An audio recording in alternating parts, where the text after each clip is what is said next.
Hey, what is up, you guys? Hi, it is me, it is JD, it is I, and I am here bringing you content to the fullest. And today we're going to be talking about control. Um, there's a lot with it, so we're just going to get right into it. Tonight is about control, why people want it, and what happens if you get it. Also, what that means if you want it, basically the who, what's, where, when's, the whys, and all of it, and throughout.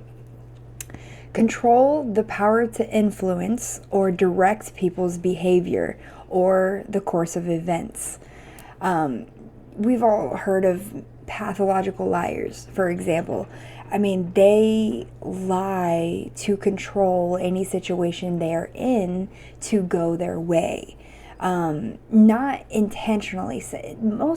I also want you guys to keep in mind, a lot of this isn't intentional. You're never going to usually see a person come out of the fucking darkness and say, and be obvious about it. Most people, especially smart people, or really depressed people too, they know how to control, and nobody's just out in the open. This isn't going to be something you can just spot. This is something you need context clues. You need to understand English. You need to understand how people talk. You need to understand what this means to this person, what that means to that person. I mean, all of these things are very important. So when I'm talking about this control, it's never obvious. Make that clear. So what are some symptoms of control? Some common symptoms of control are authority, command, domination, jurisdiction, power, and sway. All these words mean the right to govern or rule or determine. Control stresses the power to direct and restrain. You are responsible for the students under your control. So I don't think anybody would use that term ever. I don't know who ever says something like that. I got this off something. I have sources. Hold on, let me read it again. Okay. Some common symptoms of control are authority, command, domination, jurisdiction, power, and sway. All these words mean the right to govern or rule or determine. So control is just basically having full freedom to do something. Think of it as you're a third person. You're a third person in a conversation. That's going to be a good example for how. If you're a third person in a conversation, or with people, you're watching people have a conversation.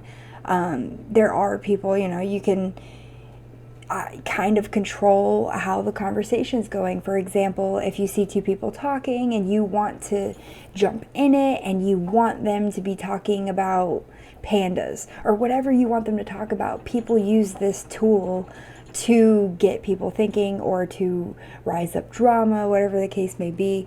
And somebody comes up to you and they want you to be talking about pandas. They are going to very carefully and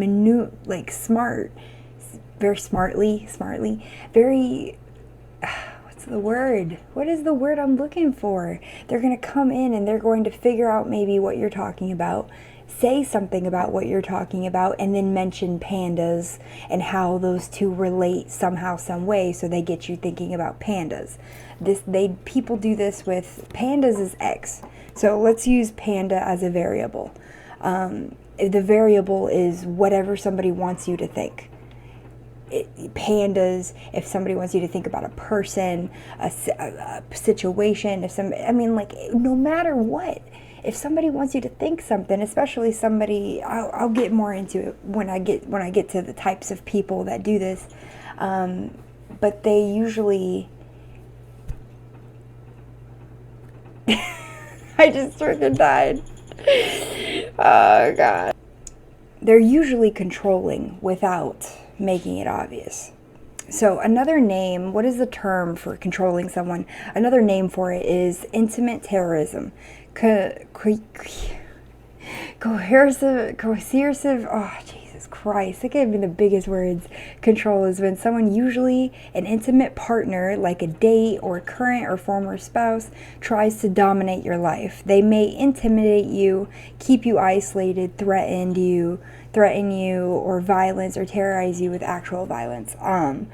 So this is just where it can escalate. So when I was talking about maybe you want a conversation to go your way, well, maybe you want your partner, your girlfriend, maybe you don't like what they wear, and you want to be able to control that situation for whatever reason. That is intimate terrorism, and they may intimidate you, keep you isolated, threaten you with violence, or terrorize you. A lot of that stuff happens and you don't even realize it.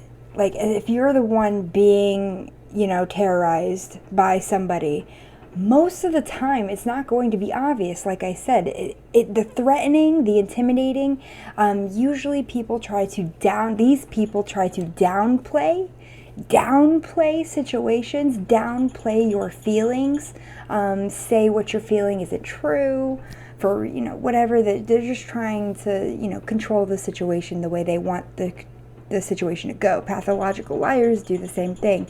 They lie. They'll lie about whatever. They'll lie about any situation to make it seem like, make you believe, make anyone believe that this is what happened. Symptoms of controlling: domineering, grasping, possessive, demanding, jealous, envious, protective. Oh shit. Oh, I forgot about this thing. Oh my goodness. Look at it go.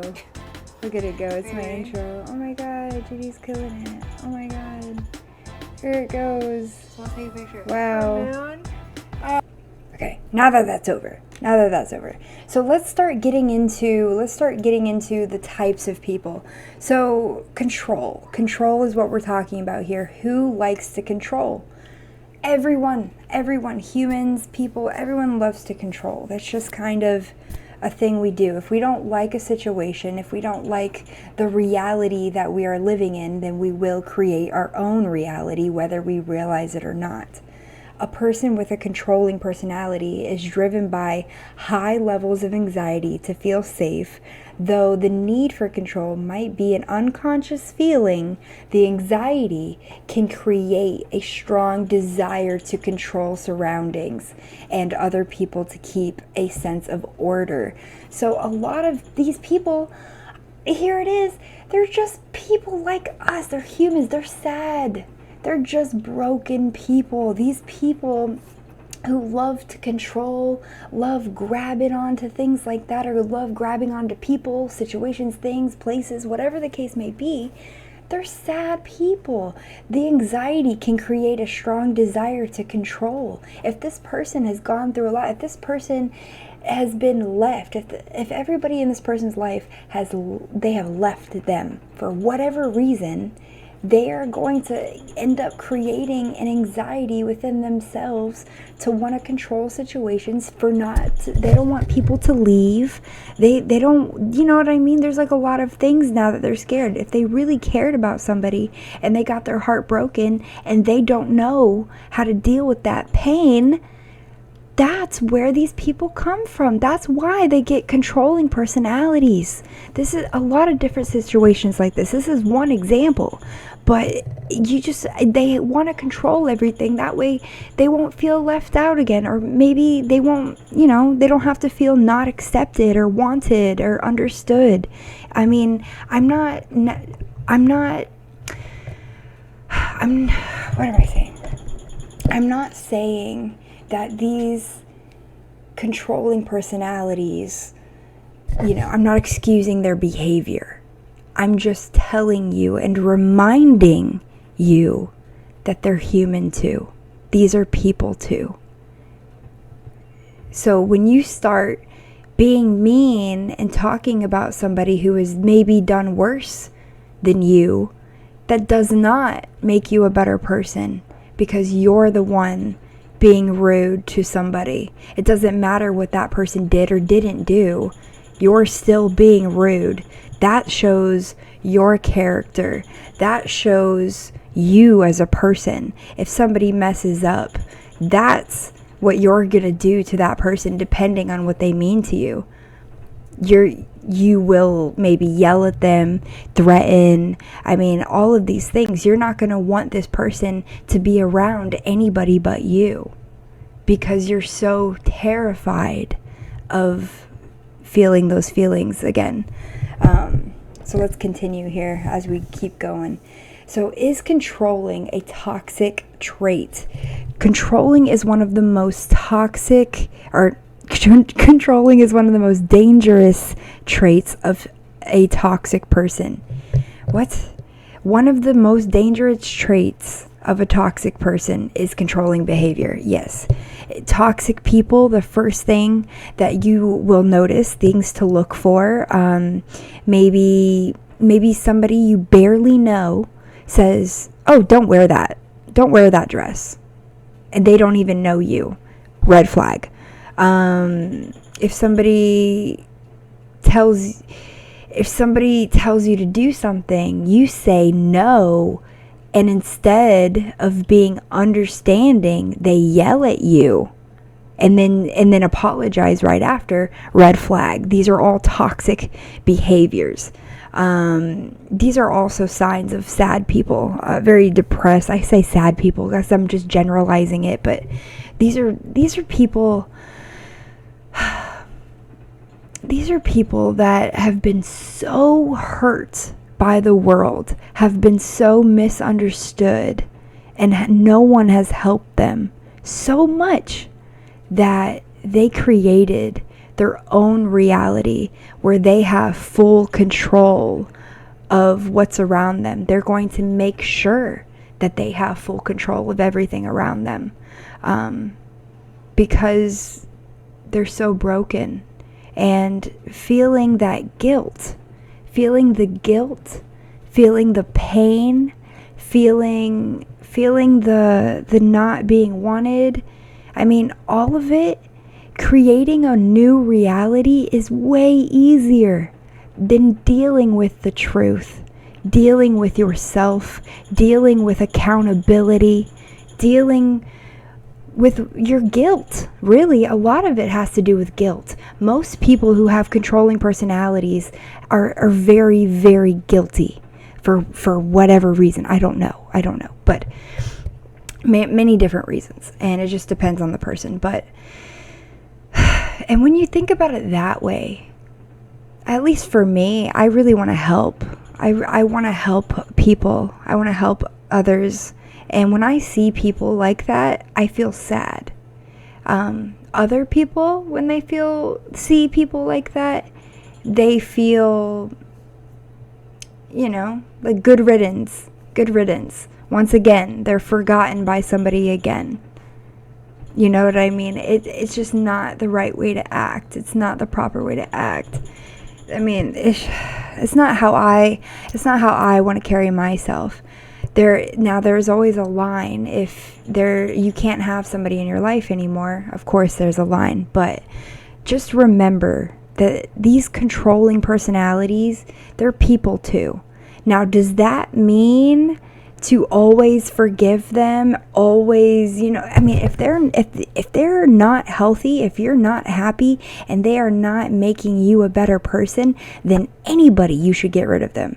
If they are not making you a better person, you should get rid of them. You want people who bring the best out of you, for sure. So let's continue. If we take a look over here to the right, you'll see my words. These are my words that I have written, and these, I stand by my words. So, control makes anxiety-ridden people feel comfortable and safe because they know what happens when. Then they know what happens. They don't like the reality, so they will make up their own reality that they want to live in. Some tools that they use are dehumanization and devaluation.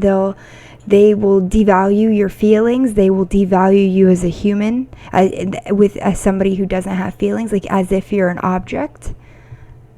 When someone is controlling a situation, they are not fully capable of experiencing the situation themselves.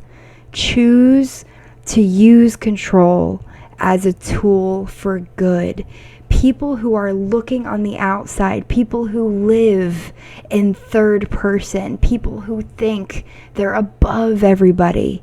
These people not only are they sad, but they also are not capable of experiencing what they're watching. So remember when I said these people in third person are watching other people have a conversation. So if someone's watching a conversation, they can't experience the conversation themselves. It's not possible. And you can say this, you could say that, maybe you could do 40%, 60% on a conversation, but you're never, ever, ever, as long as you're living up here in third person, as long as you think you're better than everybody, you're never going to be able to truly experience happiness, at least the way you want to.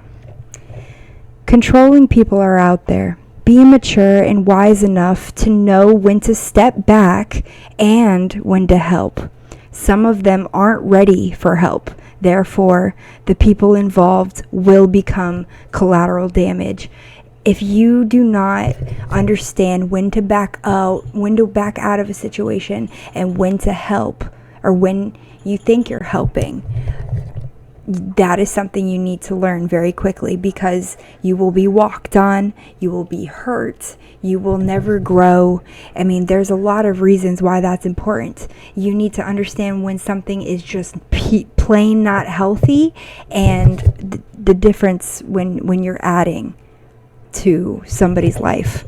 If you are not helping someone be a better person, then you need to be mature and wise enough to leave and exit their life, because that is not your place. If you are bringing the worst out of somebody, that is not your place. Know when to back out and know when to help. It's very important. So, in conclusion, control is one of the most dangerous traits. Some people want it because of the safety it provides. Then, when they get it, they abuse this trait. They will be left unsatisfied and unhappy. Oh my gosh, what a good conclusion. I'm back. So yeah, we have been talking about control, everything control, and I've been loving diving into this whole conversation. I've been loving learning about this conversation. I can get into a few personal things after we get into a little bit of this video. I'm not going to play all of it, obviously, but we can listen to some of it. That the hormones of stress downregulate genes and create disease, long-term effects. Human beings, because of the size of the neocortex, we can turn on the stress response just by thought alone. We can think about our problems and turn on those chemicals. That means then our thoughts could make us sick. So if it's possible that our thoughts could make us sick, is it possible then our thoughts could make us well? The answer is absolutely yes. All organisms in nature can tolerate short-term stress. You know, a deer gets chased by a pack of coyotes. When it outruns the coyotes, it goes back to grazing and the event is over. And the definition of stress is when your brain and body are knocked out of balance, out of homeostasis. The stress response is what the body innately does to return itself back to order. So you're driving down the road, someone cuts you off, you jam on the brakes, you give them the finger, and then you settle back down and the event is over and boom, everything's back to normal. Yeah, that was a good little example in there. So I have that video on there, and it is stress is killing you. Why? What does stress have to do with control? Well, when you're the person maybe who is controlling, or maybe the person who's being controlled, either position will cause stress. 1,000%. And stress will kill you. 1,000%. If you don't like the way you look, a lot of it has to do with stress.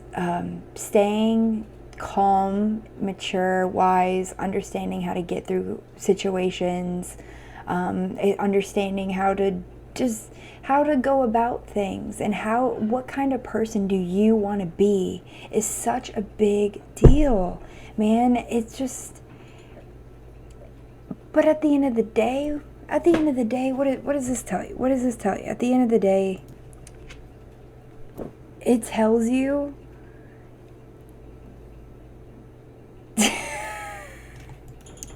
that control is one of the most dangerous traits.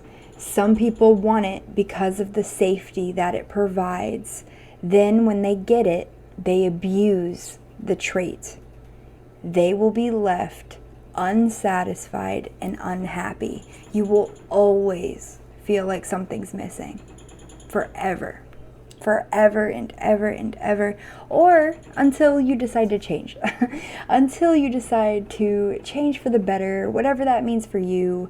Maybe accept some things, maybe take some accountability, whatever that is. Control is a trait that I have an issue with personally. I have my own issues with that. And like I said, it comes from and derives from, most of the time,